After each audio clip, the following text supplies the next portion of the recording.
علیہ وسلم نے ارشاد فرمایا عن ابی ہریرہ رضی اللہ تعالی عنہ قال قال رسول اللہ صلی اللہ علیہ وسلم من اتى هذا البيت فلم يرفث ولم يفسق رجع كما ولدته امه رواہ بخاری و مسلم. حضور اکرم صلی اللہ علیہ وسلم نے ارشاد فرمایا جو حرمین شریفین میں آتا ہے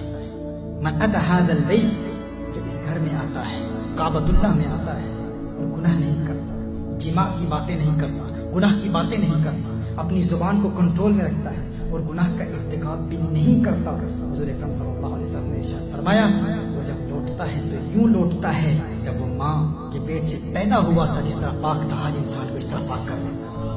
شرط یہ ہے قرآن کریم میں اللہ نے ارشاد فرمایا الحج اشہر معلومات فمن فرض فیہن الحج فلا رفث ولا فسوق ولا جدال فی الحج. حج کا مقصد تقوی ہے کیونکہ حج پر انسان برہنہ ہو جاتا ہے.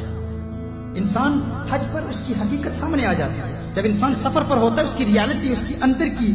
گناہوں کی کیفیت ساری سامنے آ جاتی ہے. جب انسان مسافر ہوتا ہے سفر پر ہوتا ہے تو اس کی ساری خامیاں باہر تو تقوی کا لبادہ اوڑھ کے جاتا ہے لیکن جب سفر پر ہوتا ہے تو سارے ہم سفر جانتے ہیں یہ سوتا کتنا ہے یہ کھاتا کتنا ہے یہ عبادت کتنی کرتا ہے اس کی ساری کمزوریاں وہ جانتے ہیں. اور جب انسان حج پر برہنہ ہو جاتا ہے اس کی ریالٹیز لوگوں کے سامنے آ جاتی ہیں تو نیچرلی پھر وہ لوگوں سے جھگڑتا ہے اسی لیے فرمایا ولا جدال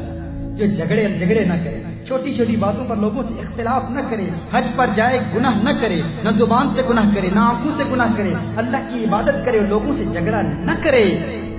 ایسے پاک ہو جاتا ہے جس طرح دنیا میں آیا تھا.